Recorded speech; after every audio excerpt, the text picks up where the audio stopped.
Welcome to What's Your Mount Rushmore podcast with hosts Mark Duval and John Hanson. Are you kidding me? Two old friends and knuckleheads discussing and covering their top four choices for any and all topics, making up their Mount Rushmore selections each week. Nothing is off limits. As you listen, remember, we always want to know, what's your Mount Rushmore?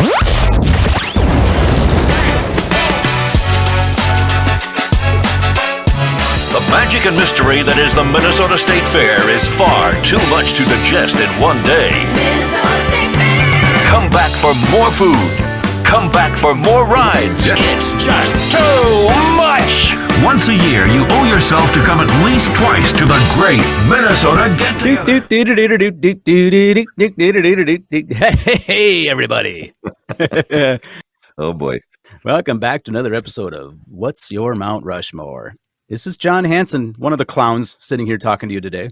The other clown is Mark Duval. That's me. And we are going to be diving into, hey, you betcha there. This is a very Minnesota-related topic. And we're going to be discussing our Mount Rushmore of Minnesota State Fair foods. Ooh, oh, it's a timely episode right now, too. Get out the Pepto-Bismol. Today, Junior! Get out the Rolaids. Add that to another word I can't say. Well, the Minnesota State Fair is here. It's that time of year. It's a big deal. Yeah. It runs 12 days, and ends, as everybody knows who's from these parts, it ends on Labor Day. The Minnesota State Fair, in all reality, it is no joke. It is the largest state fair in the United States. And again, like I said, it runs 12 days. This thing started officially as a Minnesota State Fair in 1859, currently to present day. But the first fair on its current state fair grounds, as we all know it, that was 1885. Whew. It stood the test of time, and it's a big damn deal. I know, these last many years, I think it averages around 2 million total attendees per fair. Wow. So that's a lot of sweaty, fat Minnesotans running around, eating a lot of weird things and watching a lot of weird attractions. And again, I guess that's definitely part of the appeal. Well, there's got to be some fat Wisconsinites that come over too. I mean, it's not all Minnesotans. There's some. Yeah, Iowa, the Dakotas, I'm sure, come over here to get full in their bellies and then run around the state fairgrounds. But from John and I's point of view, we have a unique point of view when it comes to this topic, meaning the Minnesota State Fair.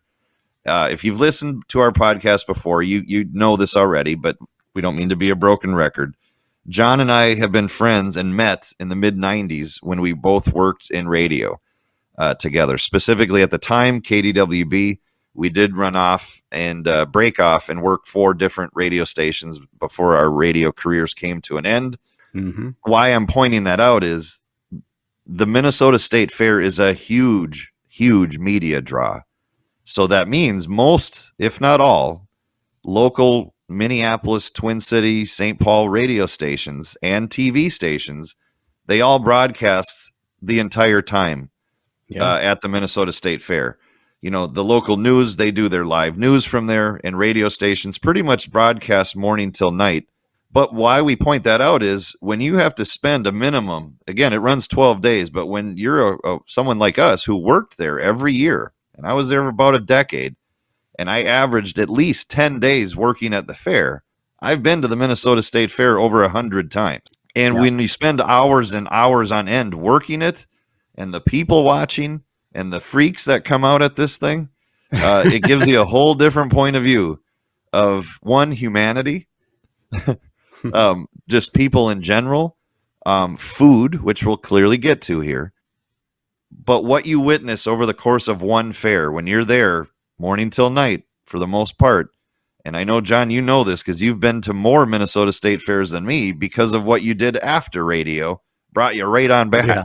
Yeah. So you got about, 60 more days, potentially? The fair is in our blood, whether we want to admit it or not. We spent a lot of time there. Yeah, you're right. After my radio career ended, I ended up spending 6 years working for the Minnesota Timberwolves, and the Timberwolves had a booth at the fair, and we were out there. Oh. we were out there every day, representing the Timberwolves and the Minnesota Lynx too. The only real difference from my time with the Wolves versus my radio days is that we were inside. We had a building. If you remember, all the sports teams were all in one building. I don't know if they still are, because I actually haven't been to the fair now in a handful of years since we moved to Arizona. But that building, no AC. It was always hot. If it's 75 degrees outside, it's 85 in there. If it's 90 degrees outside, it's 100 degrees in there. And then you add the fat, sweaty Minnesotans and Wisconsinites and the dripping grease from their foods and everything. Yeah, that building got to be pretty rank by the end of those 12 days. And not to mention, I don't recall too many days that were 75 degrees at the state fair. It usually seemed a hell of a lot warmer than that. Yeah, exactly. So you're being polite with that. Well, that's I'm talking about like 8 a.m. So yeah, I mean, it was just that you'd walk in there, and I was, and the building was just stuffy, and at the same time though, I still liked it. I still enjoyed it. It was still good times. I still have good memories of the state fair, and the food is a big part of those good memories. In fact, there are nearly 500 different foods available at the Minnesota State Fair, and there are more than 80 foods available on a stick. Get in my belly! That's kind of the thing. You got to have your food on a stick. Yeah. Fair, and actually, you mentioned the fair being the biggest fair in the country. It's actually the biggest fair in the country by daily attendance, but not overall attendance, because Texas cheats. The Texas. Oh, well, yeah, that's Texas. Back to Texas. Yeah, being the Texas Fair has more total attendance than the Minnesota State Fair, but the Texas Fair goes on for like a month instead of just 12 days. Yeah, so we pack them in. I mean, the record attendance for one day was 270,000 people. That was in 2018 on one day. 270,000 people attended the fair. Talk about a stinky day. Imagine what the fair smelled like that day. Oh, it does. It burns in you, and to some degree. Again, when you've been there as much as we have, there is a little element of PTSD to the state fair, but I certainly understand the attraction because, again, over 500 foods, all the different attractions. I mean, if you name the interest, it's probably represented somewhere at the Minnesota State Fair. You got the rides, you got concerts, you got the live shows at the grandstand, which seats like over 17,000 people. So it's a big thing. It's a big to-do, and it's a big way to end and wrap up summer on an annual basis. A lot of families make it a tradition. But again, one of the driving parts of this whole thing, it is the food. And you know what? There might be some of the listeners that are planning to go to the fair this week. So we're going to give you your list. This is your to-do list. We're going to give you a bunch of foods that you need to go eat. And again, Mount Rushmore, which means 4 choices, our favorite 4 picks of what you can eat or drink. I'm going to start right away, just with one of the biggest staples that the Minnesota State Fair offers. So many people are going to probably put this on their Mount Rushmore. I fall under that umbrella. I'm talking cheese curds. Specifically from Mouthtrap. Now, they're kind of the big notorious, they're supposed to have the best cheese curds, and in my opinion, they do. I've also kind of strategically just used it when we used to work there. It was almost like a planned laxative because I knew the outcome. Even if you get halfway through, I knew I was officially on the clock. I had about 30 minutes to make sure I was situated for what happens next. Gross. Oh, boy. But knowing all that, it was still worth the risk. Cheese curds, booyah, and beer. That's what I like to hear. I may be kind of pokey, but I'll say okie dokie to cheese curds, booyah, and beer. Just because they're cheese curds at the Minnesota State Fair, you have to try them, and you have to know where the bathrooms are. That's all I'm saying. Well, you know what? That's the one stat I did not look up is how many bathrooms are on the fairgrounds, but I know there are a lot. And I know that in all the time that you and I spent there, we knew pretty much exactly where they all were. At least we knew the proximity. At least 80% of the bathrooms at the fair. Yes. Minimal. Oh, man. I know them well. Well, and I'm sure there's some very close to if I remember right, the cheese curds were in they call it the food building, right? Where they had a ton of foods just in that one. Oh, and that building got warm. Oh, my God. Especially with all the cooking. Yeah. And all the grease and all the, And again, I don't think there's air conditioning in that building. So No, that's why I say the PTSD. It's more of like a smell. Like you could blindfold me and just open like a jar of odors from all over. And if all of a sudden you just opened one that was like that jar had been opened at the fair and sealed, and then you reopened it, I'd be like, that's from the damn Minnesota State Fair. I can tell. Yeah, it would. It's a mix of animals, shit, food, people, sweat, spilled beer. Yeah. Oh God, everything. Might be surprising, but I don't have cheese curds on my Mount Rushmore, and I'm kind of glad that you did though, because I thought about them, but they did not make my top 4. They're not one of my top 4 favorite fair foods, but I bet most people would have them on their list. I have a feeling you're right. Most Minnesotan, yeah, it's a staple. I have a couple of fried foods on my list, and I'll start with probably my favorite fair food. This would be my number 1 fair food, and it's something that I've loved since I was a kid. It's simply the Pronto Pup. Oh, great pick. And and Pronto Pups and corn dogs are very similar, but they're not the same. They are not. They've been competing. Corn dogs and Pronto Pups have been competing with each other at the fair since the 1940s. Pronto Pups were not invented at the Minnesota State Fair, but that's where they kind of have all their traction. That's where it's really a Midwestern thing. In fact, I don't think if you go beyond the Midwest, for our listeners outside of Minnesota, they may not have heard of Pronto Pups, to be honest. It's sort of a Midwestern and even a Minnesotan thing. We don't make the Pronto Pups any different today than we made them 73 years ago. They know what to expect when they go up to a Pronto Pup stand. They go up to a corn dog stand, and it's, your guess is as good as mine what you're going to get, what flavor you're going to get. But if you go to a Pronto Pup stand, it's consistent. The corn dog Pronto Pup controversy is compared to like Coke and Pepsi, or Apple and Android, or Wile E. Coyote and the Roadrunner. I mean, they don't like each other. There's a built-in argument. Absolutely. And everybody has a preference. People who are listening, the ones that choose Pronto Pups, well, that's the correct choice in my mind. I'm with you. I am with you because literally I didn't go in any specific order here, but it came down to cheese curds and Pronto Pups for my list. Mm-hmm. So it's funny that I went cheese curds. It was so hard. It was almost a coin toss because a Pronto Pup is, again, another staple of going to the fair, period. Yeah, it is. Absolutely. And Pronto Pups are a type of corn dog, but not all corn dogs are Pronto Pups. They're both made with cornmeal, and that's where the similarities are definitely present. But there's also some pancake batter included in the recipe for Pronto Pups. So I think that's what makes it taste a little bit different. Some people think the corn dogs are a little bit sweeter. The sweet flavor is not necessarily something I'm concerned about. If I'm having a deep fried battered meat, I don't really need it to be sweet. I just want it to taste the way it's going to taste. How sweet is your meat? And at the end of the day, I would not turn down a corn dog either. I do like corn dogs. I'm not a jagoff, I mean, so, you may be a jagoff, but not because of corn dogs. Yes. And me personally, ketchup and mustard both. Please, thank you, done. Interesting. Okay, I'm a ketchup only type of fella, but to each his own. But that is a good pick, man. And they're everywhere. I mean, it's not hard to find a Pronto Pup at the State Fair. Yeah, there's a bunch of them. You're right. This is, again, now specifically tied to our days at KDWB. And my next pick is pork chop on a stick. Mm-hmm. But specifically from Porky's Delight. Of course. It has to be from Porky's Delight. Now, here's in my opinion, this is the GOAT. So I guess if we're not ranking them, I'll contradict myself. This is my favorite all-time state fair food. Mm-hmm. And honestly, it's kind of in its own league. That's how good I thought these were.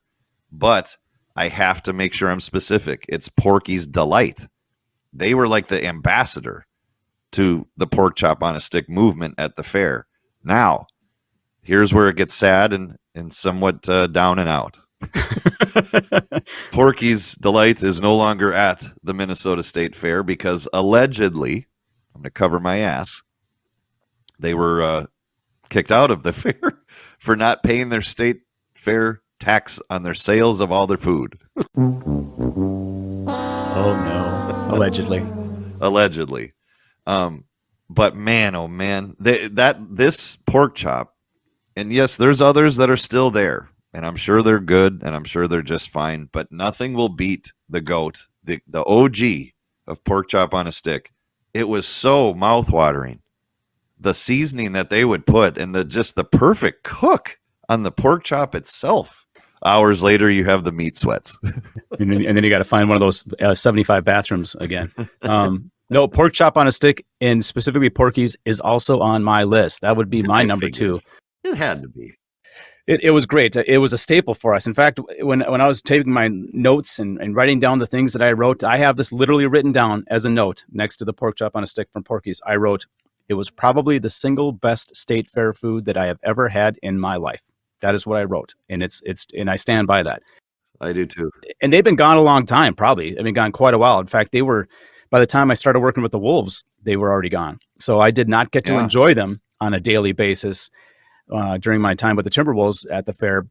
So I did find there is at least one other, there might be more than one, there's at least one other place that does pork chop on a stick, and it's okay. It's an okay substitute. If you want a decent pork chop, it's actually pretty good. But for me, the difference was always the seasoning. It's the seasoning, man. But yeah, the Porky's seasoning is what made it so much better than anything else there. They nailed it. They just flat out nailed that seasoning. Wait a minute. Lisa, honey, are you saying you're never going to eat any animal again? What about bacon? No. Ham? No. Pork chop? Dad, those all come from the same animal. Oh, yeah, right, Lisa. A wonderful, magical animal. And I've spent years trying to replicate that pork chop on my own grill, preparing it with seasoning, and I get close, but it's not Porky's. I could be wrong about this, but that Porky's restaurant is closed too, right? I mean, they're completely gone. There's no more Porky. That one over in St. Paul, I think it was on University Avenue, right? Yep. Yeah, it was like the old kind of drive-in where people used to cruise and have classic their old cars. classic cars scene. So that's gone, right? That's gone. Wow. Yeah. But yeah, that, man, you're right. You said it right. That is the premier, because it doesn't exist by Porky's. Yeah. And I feel like even back when Porky's was there was one competitor, and there was always just as long of a line at that one as Porky's, because I think so many people talk about pork chop on a stick that all you'd have to do is just open a stand that's a pork chop on a stick, and you're going to just start printing money, whether they're good or not. Yeah. People just hear that and they know. Yeah. And you're right. That's actually a great point. The line that was at the other stand or stands, whatever existed, was probably just based on reputation that Porky's had built. People just wanted simple pork chop on a stick. That's all you'd remember. Yeah. Yeah. If you only went to the fair once a year, if even that, maybe not even every year, but if you're not going to remember Porky's, you just remember pork chop on a stick. But yeah, Porky's was the gold standard for not just for meat on a stick, but for food in general. Because where the KDWB booth was, at least all the years I worked there, it was on the corner of Judson and Underwood. And when I would go on a Porky's pork chop on a stick run. Thanks, MapQuest. But I remember many times I'd be walking back and I'd walk by the other pork chop stand and see the long line. And I couldn't always, in my head, I'd always be like, you suckers. You're waiting for the wrong chop. No, what you should have done is we should have went to the back of that line and started selling your pork chops, which you should have done. Good call. But see, then I would have got thrown out for not reporting my taxes. Yeah, well, good point. Good point. And you wouldn't have had a pork chop to eat. You would have pissed off all of us waiting for our chops back at the booth. Oh, God. Well, it definitely does not surprise me to hear that you have that on your list. I mean, we ate them together, for God's sakes. We know how good they are. I'm craving one right now, and we'll never get to have one if they're gone. They're like a fart in the wind. They are gone. I would literally stop and hit pause on this podcast right now and drive 1 hour right now to just have one. Yeah, I would do it. Yeah, I think I would too. Oh, they're so damn good. The quintessential Minnesota State Fair experience is centered around two main themes: food and where it comes from. Come one, come all to the Great Minnesota Get-Together. Well, we better move on because that's just mouth-watering. So, and we're telling people all about this amazing food that they can't have. So, wah, wah. You can go get the cheap substitute, the watered down version now. Sorry, suckers. That brings us back to number 3 for you. Back to me then. Holy Yeah. smokes! All right. Well, I'm going to go with one that it was an added food over the course of the last couple decades, and it caught on like gangbusters, and it almost became another one of those outside of the fair. Everyone would talk about it, and that would be deep fried Snickers candy bars. Yeah. And this was a stand that they deep fried more than just Snickers. Oh yeah. But that was my personal favorite. And my word, it's just such a great example of how outrageous Minnesota State Fair food can become. Deep frying a Snickers bar. Who would have ever thought that that's even a thing? But my word, once you have one, it's so like rich and sweet, and you basically need at least a half, if not a gallon of milk to go with it. And then it almost ruins you though. So it's like, don't get to the fair and go right to deep fried Snickers. You'll not be in the mood to eat again. You'd almost have to plan it. It's it's your mic drop food for the end of the day. Yeah. Like I'm ending with that. Then I'll somehow waddle back to my car and feel like shit the whole drive home. But it was worth it. Wow. What are you doing? The girl's totally into me. Brad, eat a Snickers. Why? Because you get a little angry when you're hungry. I remember the deep fried candy bar stand, and I remember trying a few of them. I don't remember if I had a favorite. I remember having a few that I liked a lot. Snickers was probably one of the ones I liked a lot. But you're right. You could get different choices. If there's a candy bar that you preferred, they could probably do that for you too. I mean, it was just the first year they came along, it was like a phenomenon. Everybody, did you hear what they're doing with candy bars at the state fair? Wow. Oh my God. You got to try it. It was a thing, man. It spread like wildfire. The word that there's deep fried candy bars. As far as we knew, it was a completely new invention. I mean, maybe it wasn't new, but to us, it was brand new, and it was the talk of the town. This probably goes back a couple of decades now, right? I mean, that was a while ago, but it was pretty, and I'm guessing they're still there. I would assume. I mean, I'm sure they're still they have to popular. be. And it was, like I said, it was such a filling thing, though. Like, oh my word, you eat your dose of what they give you, and you gotta you wear sweatpants or undo a button is how it felt. Well, that could be said about everything on our list, really. True. Here. Do not wear your tight pants to the state fair. Biggest mistake ever. Or white pants, actually. Your white tight pants. No, God, that is a rookie move. That's just foolish. So that's my third pick, man. Deep fried Snickers. You need a nap and a gallon of milk. a napkin, and some milk, and you're good to go. I'm going to switch things up a little bit and put something that is unique that I just discovered a couple years before moving to Arizona. We went to the fair and had a mini donut beer. Donuts. It's very unique. It's going to sound weird to people. It's going to sound weird to people that like beer. It's going to sound gross to people that don't like beer. It's just going to be weird all around. I get that. But actually, it's pretty damn tasty. The actual rim of the cup, they do this like sugary, I don't even know what it is. It's kind of a sugary mixture they put around the rim of the cup. And it's basically the same sugary mixture that they toss the mini donuts in. That's on the outside of the mini donuts. So it probably is exactly that. And they somehow get attached to the rim, sort of like a margarita, how they do that. And it just adds to the flavor. So the beer itself does have kind of a donut flavor, but then you add every time you take a sip, you get this sugar mixture, and it kind of tastes like a liquid mini donut. Beer. And then you get the benefit of a buzz. So, I mean, it's like it's a dessert in a glass, which actually is a good thing and a bad thing, because it's kind of rich. You wouldn't sit there. I was just going to say, this has got to be really filling, right? It is. You couldn't go to the fair and, there's some people that go to the state fair and have 6, 7, 8 beers during the course of their time there. You could not do that with the mini donut beer. It's probably a one and done. You have it as a just to try it, and you'll like it. I mean, I liked it, but you're going to want to switch to something a little lighter if you're going to want to drink more beer. It's not a beer you drink for size, that's for sure. One thing, just because you brought this up and yours is a beverage, it's a beer, and it does sound. I have not had this. It sounds intriguing. I wouldn't mind trying one just to see. I'm going to backtrack a couple things on my cheese curds pick. I forgot to mention this. It just came into my head when you brought up a beverage. The cheese curd thing always for me had to be paired with the natural lemonade stand. For some reason, that was like a little thing that they had to go together. Because it's not just cheesy generic lemonade. It was like the fresh, good lemonade. Yeah. Where the half the lemon is floating in the cup. Yep.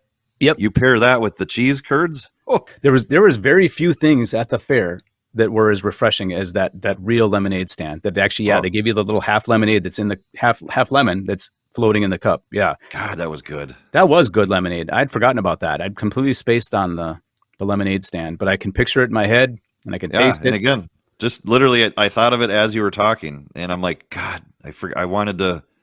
I remember thinking that when I came to the cheese curd conclusion over the Pronto Pup, that cheese curds and lemonade. Whew. I'm not sure if I would ever consider pairing them together, but I guess it works, huh? For some reason, it did. Tasty. That makes me now want to try that beer. Is that over in the beer garden area? I assume it is. Yeah, it was in the beer garden area. I don't know that I've ever seen it outside of the state fair. I'm kind of assuming they still sell it there every year. So some of our listeners who have been to the fair or are going to the fair this week can leave a comment and let us know if it's still there and if they've tried it. Yeah. Let me know if you still see some of my markings on the bathroom walls. What? No. Oh, no. With a Sharpie, though, you see. Oh, okay. Like Seabass. Seabass is going to meet somebody there at Saturday at 10:30. In the cheese. All right, so that's it. That was your third pick. I'm down to my final pick already. We're down to our final picks. Before I get to my final pick, going back to your pick, Pronto Pups. Yeah. This individual will remain nameless, but the minute you said Pronto Pup and we started talking about it, I couldn't help but think, because again, the state fair is loaded with stories. We could have a whole show that's not even about Mount Rushmore picks. It's just about the state fair and things we have personally witnessed, seen, been a part of. And maybe at the end of this, I'll share a couple. But when it comes to Pronto Pups, there was a specific individual we worked with who may, after fair hours had ended, he may have ended up in the broadcast booth with a Pronto Pup girl, and they may have had some relations. Oh, boy. He showed her his Pronto Pup. I'm Again, I'm not giving names. I'm not going to give names. Yeah. No, but I know. know. I know who you're talking about. And what happens at the fair stays at the fair. Yeah. What you do with your Pronto Pup at the fair stays at the fair. And this individual probably had a lot of those types of experiences, Yeah. At the fair, probably everywhere he went, frankly. Everywhere he went, yeah. He left a trail. It's too bad he has to remain nameless, but he'll know. If he's listening, he'll know. And good job there, buddy. Yep. Our hats off to you yet again. Pronto Pup girl. Nice. Conquered. All right. Sorry. It's just, again, we start talking about the fair. Too many things just start stirring around in my head. It's hard to ignore. And that's one of, hundreds. My last pick, again, is something that I want to give it credit because this is real. It was my first time ever having, this is not an uncommon food item, but it was my first time having this. And it was at the fair, and it was called Bull Bites by Axel's. And up until that point, I had never had like steak bites. That's just obviously kind of what Bull Bites are. And, they're served with like those little onion ring fried things, those little crispy fried onion rings things, whatever the hell they're called.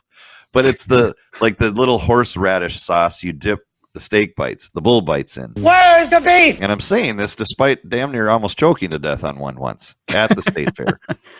It was one of those moments where you start seeing like images of yourself as a child in your own head. Because I could not get it out of my throat. Oh, God. But that being said, Bull Bites by Axel's, yummy. But and pretty much ever since then, now when I go to like any kind of a restaurant, if I see Steak Bites as an app, it definitely was the start of kind of my own little movement of my love for Steak Bites, and I give them credit because that's where it originated. Yeah, they are. I've had them before. They are good, and Axel's. Restaurants are still a thing, right? They're still around. Axel's Bonfire, is that what that place is? Yeah, I think a couple have fallen off, but I believe they're still around. Yeah. The restaurants, they have good food in general. They just did it. If I remember right, they did it right. They had good, they had good meats in general, but they were the first to have the meats. Yeah. For sure. Well, if your restaurant's called Axel's Bonfire, you probably have to have good meats. And like most foods, you probably popped them in your mouth when they were too hot and burned yourself and then almost choked. Probably. Again, put food in front of me, I lose all logic. Oh, well, speaking of which, the cheese curds, again, not to backtrack, but the cheese curds, when they're first handed to you, those things are like lava. I mean, you're they're a weapon. If you threw one at someone's face and it stuck to their face, Take it easy. they'll be on the way to the ICU in the burn unit. Oh man, that is where I draw the line. I was at least smart enough to never do that. Throw cheese curds at someone's face? I hope not. That too, but I knew enough to give it time on a cheese curd. Yeah, a lot of other foods, again, common sense escapes me. Cheese curds, though, that's a different thing because it would it's like eating a ball of fiery grease. Yeah. Ay. In both good and bad ways, because it's a good fiery grease, but you could burn the shit out of your mouth fast. Bad news. It could end your fare real quick. Yeah. Oh, I bet it happens all the time. Then you got to run and grab a mini donut beer or a lemonade. There you go. Well, you got your last pick left. What do you got? My last pick would be a good one to cool your mouth if you burned it on something for sure. It's the malts that are specifically sold in the dairy building. And of course. And that's where we used to be. We were right outside that. See, don't make fun of my Judson and Underwood MapQuest comment. That's right where the dairy building is. Yes, it is. And that's probably why I kind of got attached to them, because it was one of the closest things we could buy. It was right behind us, the dairy building. Our booth kind of butted up against that building, the wall. And I went there daily, and that continued into my Timberwolves years. God, those were damn good, man. Good pick. And you'd also would walk by, where we'd often park. We'd walk by the entrance to the dairy building too. So sometimes I'd grab one on my way in or on my way out, and kind of toss it down in the car on the way home, Personally, for my go-to, it was always the strawberry malts. You probably couldn't go wrong with any of their flavors. In fact, I probably tried some of the other ones, but if I'm only going to have one of them, it's going to be the strawberry malt. As an added bonus, because there's always a line, by the way. If you remember right, there was always a line to get these because they were so popular. The line, there's a line at all of this stuff. There's a line. Yeah, there's a line at every one of these stands. But they had kind of a snaking line in the dairy building, and it went pretty quick, fortunately, because they whipped these suckers out fast. I mean, it was a machine the way they did that. And but the bonus is, while you're waiting in line, right next to you is the Princess K of the Milky Way butter statue. So you get to see either get to see it being carved if they're still doing that, like early on in the fair, or the rest of the fair you get to see it was like a bust, right, a head and shoulders of the Princess K, and carved out of butter in a big refrigerated case, so it wouldn't melt. So we should do a little closed circuit to Chad and Utah about that. The Princess K of the Milky Way was kind of like the queen, right? The queen of the dairy industry or something. Yeah, that, and had a pretty big presence at the state fair. Boy, they treated her like it was Princess Di coming. So they carved a likeness that looked pretty good. I mean, and they'd still do it to this day. They have an actual sculpture that sits there, and they're wearing jackets because it's like they're inside of a giant cooler, and in this big box or sitting, they're carving, and the princess is in there smiling, and the sculptor's carving this block of butter. It's got to be I think they do that in some other states. I don't think that's unique to Minnesota, but it's got to be unique to the Midwest. I don't think Texas is carving any. I can see Wisconsin being foolish enough to do this too. So. Yeah, maybe they do it out of a block of cheese. Yeah, maybe that'd be a good idea. And then the head scratchers, people will wait in line for quite a while just to see the sculpture in butter. Yeah, they do. The people, it's like there are people that make a point to have to go see the sculpted butter head of the Princess K of the Milky Way. So Butterface, Butterface, the literal Butterface. God, man. But I love those malts, and I crave them. That's one of the things that I right behind Pronto Pups. The malts from the dairy building are my next favorite fair food, and I crave them. And I haven't had one in a long time. You think I can have a sip of that? Be my guest. I gotta know what a $5 shake tastes like. God damn, it's a pretty fucking good milkshake. Told you. I don't know if it was worth $5, but it was pretty fucking good. God, you're right, because that was a daily thing. I don't remember ever working a shift at the fair and not having one of those malts.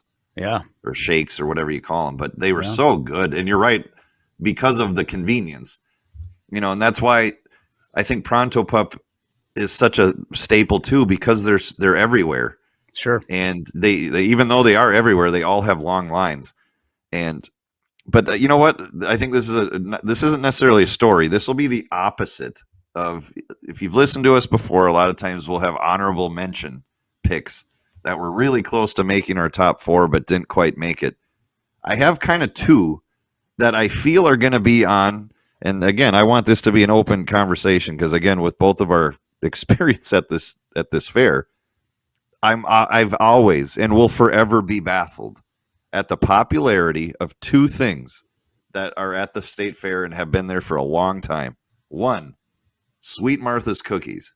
Yeah. I do not understand why they're so popular, and I'm not trying to piss on the parade of Sweet Martha's. And it won't matter anyway. They're just undercooked chocolate chip cookies that are like doughy little circles they throw in a little plastic bucket.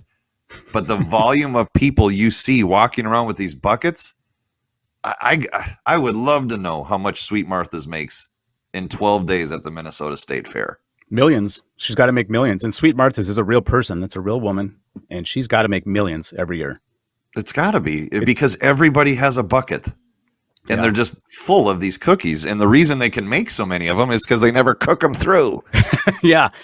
They churn them out like an assembly line, the way they whip those things out. And they got kids in there, it's all just teenagers, and they're just constantly baking cookies, for probably 16 hours a day, every day. And I have a feeling this is but again, if you spend this amount of time at the fair, I promise you're just going to have a different opinion of Sweet Martha's cookies. You just will. They're overrated. There it is. That's the right word. They are overrated. The other company that I believe is overrated is just the simple company that just sells big tubs of fries. Yeah. And they're not even good fries. Yeah, the big French fry stand. They have a big, it's like a yellow sign. You can picture it in my head. There's always a line. And again, you'll always see people walking around with big cups or buckets full of French fries. They're drizzled, like you can only put the ketchup on top of it, because you're walking around. Your hands are usually full of stuff. Yeah. So you only get ketchup on the top layer of them. And again, like the Sweet Martha's, they're always like undercooked. They're not like good, crispy French fries that you would expect at like a bar and grill or any other restaurant or fast food restaurant for that matter. Yeah. I just don't understand the hype. Never have, never will. Always a big line too. So there's a lot of people out there that like them for some reason. I'm with you on that one. The fries did nothing for me. The fries and Sweet Martha's I think is the most popular food stand at the fair. And I'll bet you I don't get it. I'm sure the fries stand, the one you're talking about, there's a couple of them, but there's one big one kind of near the midway, if I remember right. But that one is probably in the top 3 most popular at the fair. Again, we're talking about 500 different foods at the fair, and these are the tops. I mean, they're just goes to show that they are very popular. So you're right. We are in the minority because a lot of people like them. I don't know. Not for me either. Because again, like I said, you see them everywhere. And like going back to the people watching, it's second to none, really. If you want to see every type of human being, go to the Minnesota State Fair. You will see it, and it won't take you long.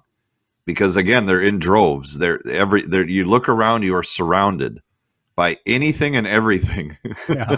Yes. And again, some of the stories of people and the encounters we've had while working at these booths, it's its own little memoir. It is. The fair is its own world. Because one, I know you'll know this because you were just as much a part of it as me, was the annual guy who would return with his notebook. And in his notebook were handwritten in order his 10,000 favorite songs. And he would sit and want to discuss his list because he'd update it every year.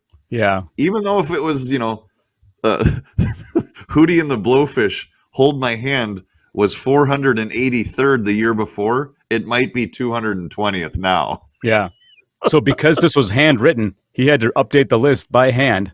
every year. Yes, every year it was a new written list. Yeah, and it was. It was not. And again, not his top 10, not his top 100, not even his top 1,000. His top 10,000 songs. Yeah, yeah. And he was like clockwork. You would see him every year. Yep, he came by every year. I'd love to force him, strap him to a chair, and go, "All right, you son of a bitch. What's your Mount Rushmore of your 4 favorite songs?" Well, it wouldn't be hard for him at all because he ranks them. His 10,000 are ranked. Good point. But imagine he knows his top 4. But I just always wondered, why does it change year to year? Well, he because new songs come out every year, so he's got to squeeze them in. He's got to squeeze that new song from Hootie and the Blowfish in. I do. I'll share one more story, and then if you got any, let her rip. This was one that we did at KDWB, and it was a way to win some money and some concert tickets to what we used to call Last Chance Summer Dance, the outdoor festival at Canterbury. And this specific stunt was done by, I guess I'll name him by name, Tony Fly. It was kind of funny what we did. We inflated a ton of helium balloons at our booth. And then we also inflated a sex doll holding the balloons, wearing a KDWB t-shirt. And the bit was, we're going to let that thing go at the fair. And whoever brings it back, the doll back to us, they will get some money. I don't know, like $1,000 or something like that. And then like VIP tickets to Last Chance Summer Dance.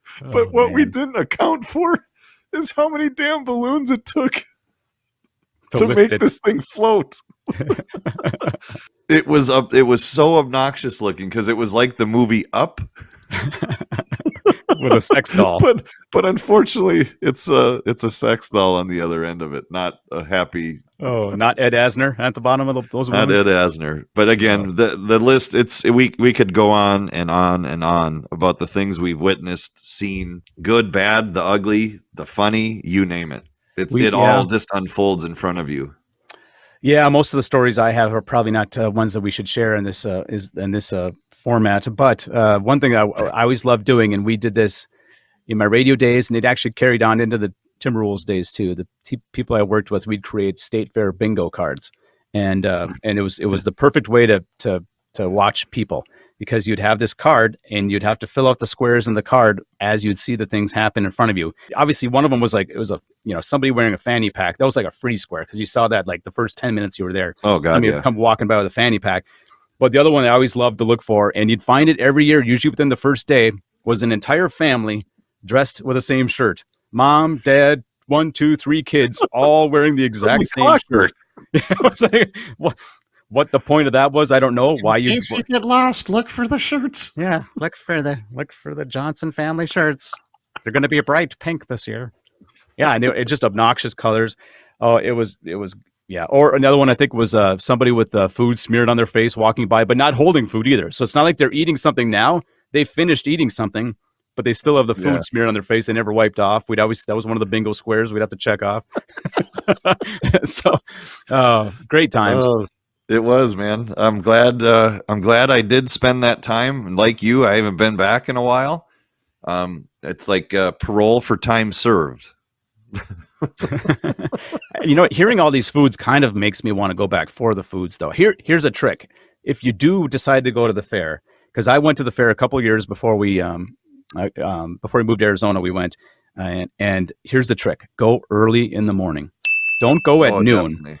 Go at like 6:30, 7 o'clock in the morning. Most of the food stands are open. We did everything we needed to see, and we were back to our cars by like 1 o'clock in the afternoon. Way before that 200,000 people, all the fat, sweaty, people and the drunks and all that stuff, they weren't even there yet. So you're just there with mainly young, families, some old people. There's hardly any lines at the food stands. You get what you want to do, done, get back in your car and head home. That's the way to do the fair. Well, I even remember from our working shifts, I always preferred the morning for that very reason. One, it was cooler in the morning. Yeah. It was easier to park. But you're right. The morning is the way to go about it. Going there in the afternoon when the heat is now right on you. Oh, it's so hot there. It just is. Well, yeah, humidity and all the people. It just feels warmer because there's 200,000 other people standing around. So. And then you mix in the smell of just tons of livestock and all that cooking smells. And again, it's the fair has its own fragrance. The fair smells better at 8 a.m. than it does at 3 p.m. There's no question about it. So, little tip: if you're going to the fair this year, go in the morning for the love of God. That's a good call. That's a PSA announcement right there. That's a public service. We're trying to look out for the people who listen to this podcast. And you mentioned parking. Parking is easy early in the morning too. You can get a spot pretty close up to the front. It's just everything is simpler. That's a good call. Well, again, like always, we know everyone goes to this, so share yours. I mean, again, it doesn't matter if it doesn't exist anymore. Like our poor Porky's Delight pork chop. The pork chop still exists, but not the OG of them. But share them, put them on our socials. Where did we miss? Are you one of the cliched jokers like me that put cheese curds on it, or like John with Pronto Pups, or are you one of the weirdos that eats alligator on a stick? Yeah. Oh yeah, another popular one was the corn cob. You know, and they're not one of my favorites, but always a line for the corn cobs. Yeah. You know. Yeah, and then you'd always see those big turkey drum legs too, the ones that look like barbarians are eating them. You know?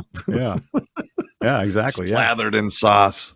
That was fun. It was a fun list. The great Minnesota get-together. Yep. See, even my dog's upset. Yeah, he's hungry. He wants a pork chop on a stick. Yeah, he's had some bull bites. Yeah. Nice. Well, yeah, please share your picks with us. If you want to find past episodes, go to whatsyourmountrushmore.com. We have a sponsor. Maybe is it a fair related sponsor or? Yeah, I got permission. Porky's. Thank you, Porky's. They're allegedly out of business. We don't know. And they're allegedly our sponsor. Yes. All right. Until next time, freaks.